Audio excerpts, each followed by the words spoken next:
নমস্কার, গল্পের জলসা by poly channel থেকে আমি আপনাদের জন্য একটি গল্প পরিবেশন করেছিলাম।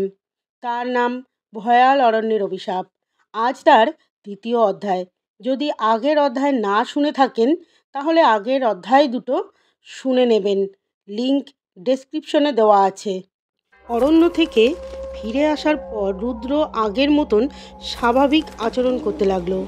সবাই ভাবলো এবার হয়তো সত্যি সব শেষ হয়েছে, কিন্তু 3 দিন পর অর্ণব এক অদ্ভুত স্বপ্ন দেখতে শুরু করলো।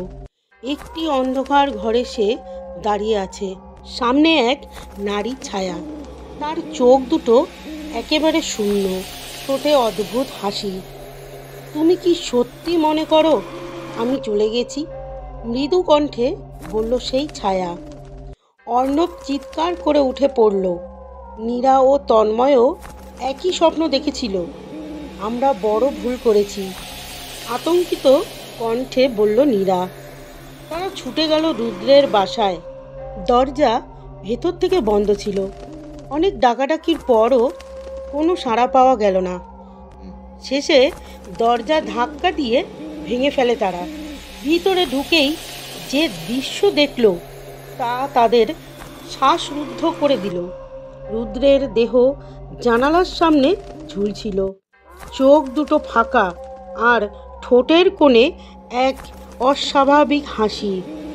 তার হাতে ছিল একটা কাগজ, তাতে লেখা, তোমরা কি ভেবেছ গল্প এখানেই শেষ? আমি এখনো বেঁচে আছি তোমাদের মধ্যেই। রুদ্রের মৃত্যুকে আত্মহত্যা হিসেবে দেখানো হলো, কিন্তু তারা জানতো এটা কোনো সাধারণ মৃত্যু নয়। তন্ময় বলল, আমাদের কিছু একটা করতে হবে, নইলে ও আমাদেরও নিয়ে যাবে। কিন্তু কিভাবে? অর্ণব কাঁপতে কাঁপতে বলল, ওর সমাধির মাটি আবার খুঁড়ে দেখতে হবে। মীরা ফিসফিস করল। তারা আবার সেই অভিশপ্ত অরণ্যে গেল। রাত গভীর হওয়ার সাথে সাথে তাদের হাত পা অবশ হয়ে আসছিল। অর্ণব হাতে শাবল নিয়ে নীলার সমাধির মাটি খুঁজতে লাগলো। হঠাৎ পেছন থেকে ভেসে এলো এক অদ্ভুত হাসি। তোমরা কি ভেবেছ আমি শুধুই একটা আত্মা? তারা চমকে ঘুরে দেখল রুদ্র দাঁড়িয়ে আছে, কিন্তু সে তো মৃত। তার চোখ দুটো পুরো কালো, মুখে শয়তানের হাসি। আমি তো বলেছিলাম গল্প এখানেই শেষ নয়। এক মুহূর্তের মধ্যে বাতাস প্রচণ্ড গতিতে বইতে লাগলো। অরণ্যের গাছপালা যেন জীবন্ত হয়ে উঠল। পাখিরা আতঙ্কে উড়ে পালালো। মীরা কাঁপতে কাঁপতে পেঁচাতে লাগলো, এটা সত্যি হতে পারে না, তুমি তো মরেছ।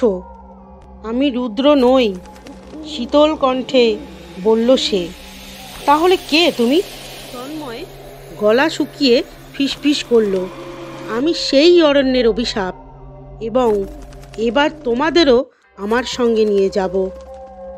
সেই রাতের পর অর্ণব, নীরা আর তন্ময় আর কখনো দেখা যায়নি। লোকমুখে শোনা যায় তারা হারিয়ে গেছে। তাদের খুঁজতে গিয়ে আরও কয়েকজনও নিখোঁজ হয়েছে। কিন্তু এক রাতে এক স্থানীয় বাসিন্দা অরণ্যের দিকে তাকিয়ে দেখল, গাছের ছায়ার আড়ালে 3টি ছায়া দাঁড়িয়ে আছে। তারা চেয়ে আছে আরেকটি নতুন শিকারের অপেক্ষায়। সত্যি কি অভিশাপ কেটে গেল? এই পর্ব শুনতে হলে আমার চ্যানেলটি সাবস্ক্রাইব করে বেল আইকনটি প্রেস করে পাশে থাকবেন। ধন্যবাদ।